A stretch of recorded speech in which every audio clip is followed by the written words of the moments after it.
Hello guys, the Russian Federation will collapse and this will happen sometime soon. So get ready.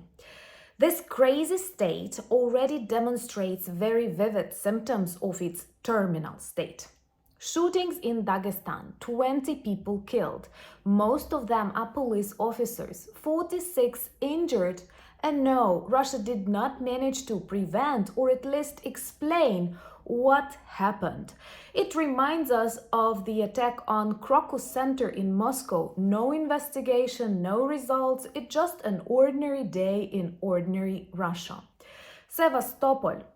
Russians have airfield, military airfield 5 kilometers away from the beaches, and most importantly, no, they don't know how to use air defense. So when we destroy their air defenses, we actually save the lives of their people.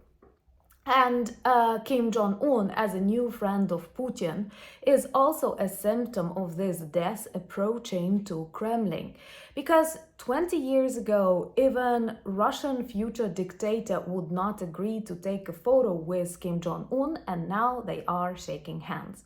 So all of these are very illustrative symptoms that Putin does not control situation, neither in his head nor in his big dissolving country. Let me tell you more about shootings in Dagestan, what happened in Crimea, and what it all means for the future victory of Ukraine and its allies. My name is Anna and I vlog daily from Ukraine since the start of the brutal Russian invasion. So if you're new to the channel, you support Ukraine, please subscribe and help us fight against Russian propaganda and fake news. And my longtime friends, check your subscription status and hit notification button. One of the most important mistakes that I have noticed during the reports on shootings in Dagestan is that the majority of newspapers simply say shootings in Russia, shootings in South Russia. For example, BBC reports it that way. When in reality, Dagestan is so very, very different from Russia. The majority of people there do not speak Russian well. They are Muslim by religion. They have very different traditions in their family life, in their social life, and of course they do not identify as Russians. They are Caucasian people closer to Chechnya with whom they border, and I'm sure many of them pray for the independence from Russia. So Dagestan is one of those people's republics that is now a part of the federation. And we have to understand that inside Russia, there are 22 national republics and Russia is just one of them. If you don't know much about this, you can watch a video on the channel about the structure of the federation and why its dissolution is not a great trouble for us. And no, don't be afraid who will control nuclear weapons after the collapse of the Russian Federation. Please be afraid that Putin controls them now. This is much worse because he threatens the world to nuke it on a daily basis. They threaten Poland, of course, they threaten Ukraine, and they even want to come closer to the United States. And first of all, so rule number one, that Dagestan is not quite Russia. Dagestan is mainly a Muslim republic, and perhaps there are various movements, religious movements present there. The attacks took place on a big Orthodox holiday, Pentecost, but Russians were shelling us like crazy. They killed lots of people in Ukraine on that day, but somehow they want to highlight when something similar happens to them. I understand it's crazy, but it's all because Russia is crazy. Remember to subscribe if you're new to the channel, to share your solidarity with Ukraine and help us spread more information about our fight. This is very important. So anyway, on that day in Dagestan, shooting started in the evening, somewhere near 6 p.m. Gunmen were close to the church. Shootings were near the church, also a number of churches, actually a synagogue.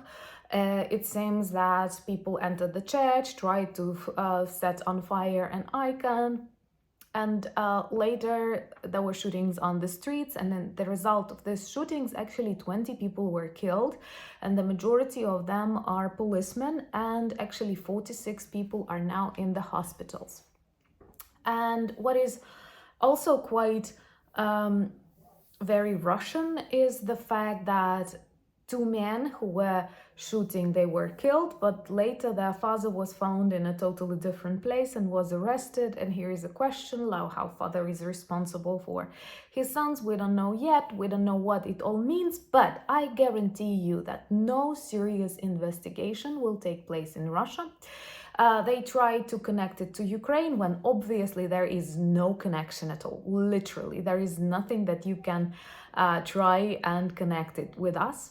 And it will be just the same as in Moscow with Crocus Center, when there were organizations claiming this was their attack, when there were people saying it, when they had found connection to Dagestan, lots of hatred inside Russia for Tajiks. Russians are so fast to hate people. But then they say, no, it's Ukrainian. It was kind of lots of memes here inside my country when like what these crazy radicals in these organizations that perform such attacks experience when for the first time in history they say it was us, and they hear, no, it was Ukraine. We know it was Ukraine. And now Russia reacts to the destruction of military objects in Sevastopol, claiming that Ukraine is responsible for many people injured and dead. And not only Ukraine, but the United States. They have invited the US ambassador for a discussion. And I have this very big question. What does US ambassador do in Moscow? Honestly, I do understand people try to preserve some level of normality, but no, after Putin has photos with Kim Jong-un and joint agreement how they will destroy the world, what is US ambassador doing that? So they are trying to blame Ukraine and US that using ATACMS, they have hurt civilians, which is total BS. Because we destroyed some important objects on Belbek airfield. You've heard about this airfield quite often in my videos. And the fact that they did not close the area 5 kilometers away next to the airfield, I'm sorry. Even in my city, we do not come close to dangerous objects because they are targeted on a daily basis. And I hate it that so many people will share some photos when they have long stopped sharing photos about Ukraine. And what also bothers me when I say that, for example, my city, which is semi-safe, was targeted, nobody's actually asking me how I am on that day. Please don't get used to the things that Ukrainians are killed on daily basis, on every religious holiday, in dozens and hundreds, set on fire and so on. And now we will focus what is happening if Russia is not knowing how to use air defense. There were precedents, and if you read attentively those who are super specific, you can read Russian sources and you will see even in their sources that they say it is the result of the air defense system and that it changed the direction of, yes, air defense systems, they are unpredictable. That's why we have so many debris in different parts of every Ukrainian city. This is how it works. And as many Russians now say, war comes to our homes. Yes, because you are the home of that war. And war has walked a little in Ukraine, and now it is time for it to head back home to Russia where it belongs. And actually, there are a lot of things to fight for in Russia. For example, freedom, dignity, you know, I hope you know. And I'd prefer all of their soldiers take their weapons, take their tanks and direct them on Kremlin. Just as Prigozhin tried a year ago, but nothing happened. Do you remember how many aspirations we had, how attentively we observed his march, and later how confident we were he will not survive long, and everything was true, same as nothing will happen in Russia, nothing real will happen in Moscow, so people have to shake it, and maybe this will come from the republics like Dagestan, like Tatarstan, like Bashkortostan.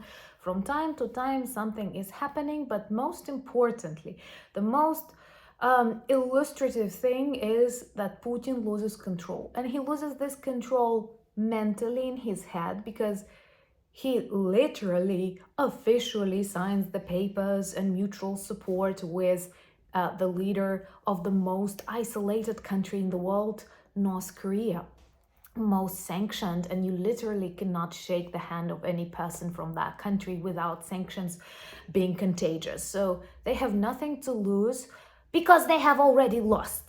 And I think that's the best ending for this video. Remember to join me on Instagram, Threads, X, and Discord. Thank you for buying me coffees, becoming my patrons and sponsors of the channel, and helping me film, write more. This is an inspiration and a blessing to have you in my life.